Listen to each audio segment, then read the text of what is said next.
My name's Emma Cox. I work for North Lincolnshire Council as the Moving with Dignity lead. Moving with Dignity is an approach to moving and handling where we support and reassess people for more proportionate handling.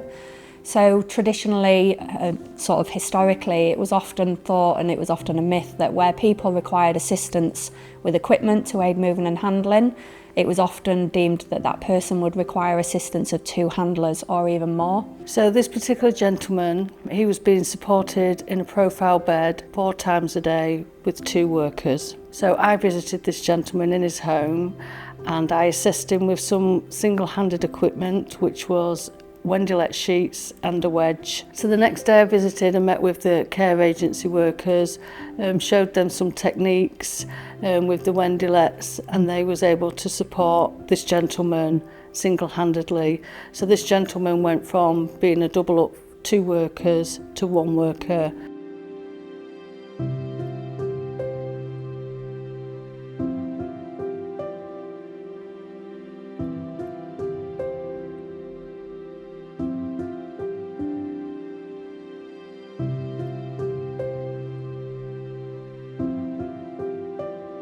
When I had 2 carers, it made me feel uncomfortable. It was like you was on the outside looking in, because they'd speak to each other, but they wouldn't include you in the conversation. And you was just watching them speak away to each other. And it just made you feel uncomfortable, and like you can build trust up with them. So it reduces pressure, as I say.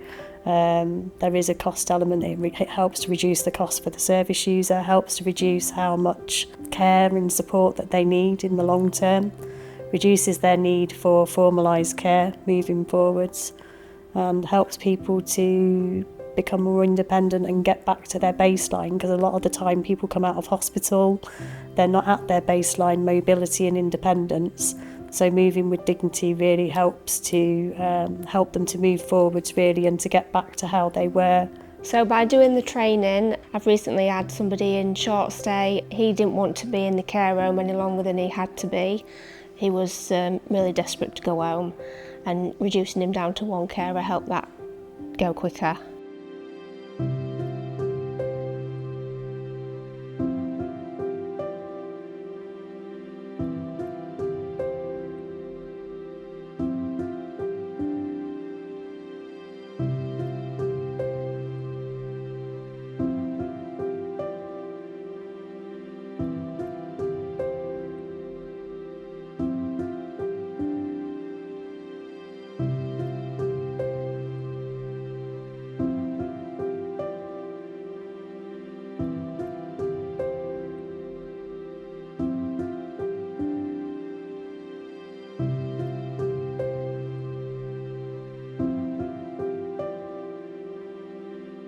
I went into intensive care 3 times and was warned I wouldn't be coming out again.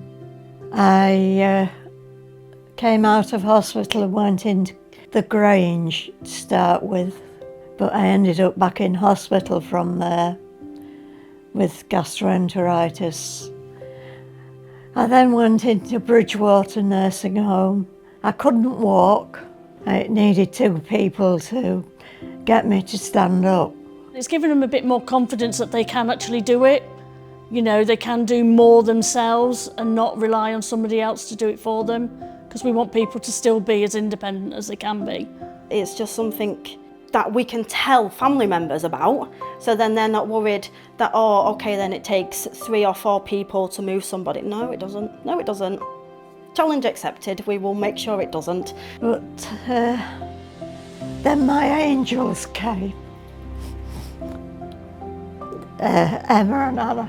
I call them the walking ladies. They came at tea time. They walked me up and down the corridors to learn how to walk again. And they really helped me, I'm sorry. Me and Ollie have a really good bond, because she don't like rush you into like doing stuff. She'll let you take your time at doing things, and even if that means her running over her time, it don't matter to her as long as you're okay. We brought together a variety of professionals. We brought in care staff from care agencies on our framework for North Lincolnshire Council, also care homes, and our colleagues from our health provider, NLAG, and we provided some comprehensive training around single-handed care, so we delivered a 3-day training course. By doing so, we was able to identify by upskilling the staff, not only in the actual hands-on training, but through the assessment training for the assessment of individuals' needs. We was able to have a whole system approach, which would be able to support us in creating more capacity in the system, be able to provide the least restrictive option for people in their preferred place of care, so whether that be in a care setting or in their own homes. It's a whole nationwide approach, and it is also being rolled out across the whole world now. So by having the proportionate assessments and single-handed care approach, it puts us in a better position to be able to meet more people's needs, and locally we're in a much better position than some local authorities, but we're able to be pushing forward with other places contacting us to see how we can support them in rolling this out as well.